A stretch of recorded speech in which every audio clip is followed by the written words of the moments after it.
அண்ணா என்னண்ணா பாட்டு இது? நாளைக்கு நான் பார்க்கலாம். ஆமா மச்சான், ப்ரொடியூசரை பார்க்க போற சொன்னீங்க, அது என்னாச்சு? எங்க மச்சான், ஒரு படிக்கட்டா ஏறி இறங்கினதான் மிச்சம். தெருவா அலையிறதுக்கு பேசாம ஊரை பார்த்தே போயிடலான் இருக்கேன். இவன் என்னடா இவ்வளோ விரக்தியாக பேசுகிறான்? அப்போ நான்லாம் 7-8 வருஷமாக ப்ரொடியூசர் கிட்ட சொல்லாத கதையே இல்லை. நான் சொன்ன எத்தனையோ கதை படமாகவே வந்துருச்சு. அதுக்கெல்லாம் என்ன பண்ணுறது? நான் அருந்தும் மதுவில் கிடைக்காத போதை நீ என்னை பார்க்கும் பார்வையில் கிடைக்குதடி பண்ணு. அண்ணா அவன் பாட்டில பார்த்ததுமே கவிதை சொல்ல ஆரம்பிச்சிட்டானே, சீக்கிரம் ஊத்துனே. அப்புறம் நீ படம் சைன் பண்ணியா? என்ன ஆச்சு? Producer okay சொல்லிட்டாருண்ணா. 6 மாசத்துல ஷூட்டிங் போயிடலான்னு சொல்லியிருக்காரு. அப்ப மச்சான இனிமேல் டைரக்டர் தான் கூப்பிடணும் போல. சரி எங்களெல்லாம் விடு, நீ போனி, அது என்னாச்சு? அதுவா மச்சான், அடிச்சு புடிச்சு ஒரு அண்ணன் மூலமா ஒரு ப்ரொடியூசர் கிட்ட கதை சொல்ல போனேன். அப்புறம் வாங்க தம்பி, உட்காருங்க. இதுக்கு முன்னாடி ஏதாவது படம் பண்ணிருக்கீங்களா? ஷார்ட் ஃபிலிம் பண்ணியிருக்கேன் சார் நான். தம்பி போட்டு காமிச்சாப்புல நல்லா இருந்தது. Okay sir. வேற ஏதாவது கதை வச்சிருக்கியா?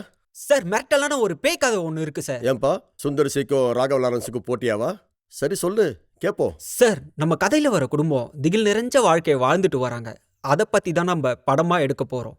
சார் ஏத்துற விளக்கு அணையுது, எரியிற கற்பூர கரையுது, கண்ணை மூடி திறந்தா கடலால சுனாமியா வந்து நிக்குது சார். குடும்பமே பயத்துல ஒருத்தரோட ஒருத்தர் கைய புடிச்சிட்டு நிக்கிறாங்க. அதுல பேயோட கையும் ஒன்னா இருக்குது சார். அதை பார்த்த குடும்பம் அதைய தட்டி விட்டு ஓடுறாங்க சார். தண்ணி குடிக்கலான்னு போன பையன் கிட்ட டம்ளர்ல ரத்தத்தை கொடுக்குது சார் பேய். பையன் டம்ளரை தட்டி விட்டு அம்மான்னு கத்திக்கிட்டு ஓட, ஆனா அம்மாவோ அந்தரத்துல தொங்குறாங்க சார்.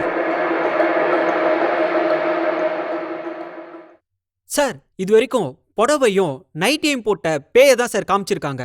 நம்ம முதல் தடவை வேட்டியையும் சட்டையும் போட்ட ஆம்பளை பேயை காட்டுறோம் சார். ஏன் சார் பேய்னா பொம்பளை தான் இருக்கணுமா, ஆம்பளை இருக்க கூடாதா? இதெல்லாம் ஒரு கதைன்னு எடுத்துட்டு வந்துட்டான். டே மணி பிடிச்சி வெளியே தள்ளுறா. பா போயிட்டான்டா.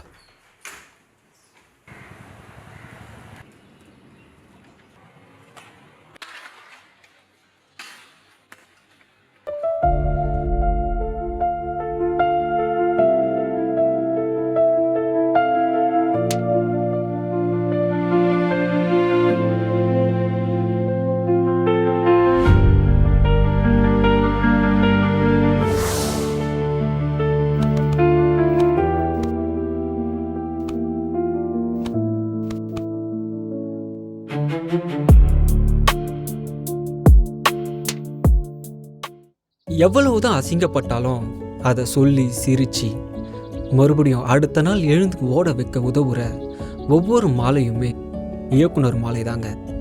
பல படங்கள் எடுத்த இயக்குனராக இருந்தாலும், பல படங்கள் எடுக்க போகும் இயக்குனராக இருந்தாலும் இந்த மாலையை சந்திக்காம வந்திருக்கவே முடியாது. முதல் காதலியை சந்தித்த மாலையைப் போல எங்களுக்குள் சந்தித்த மாலையும் மறக்க முடியாத நினைவுகளாகவே இருக்கும் எப்போதும்.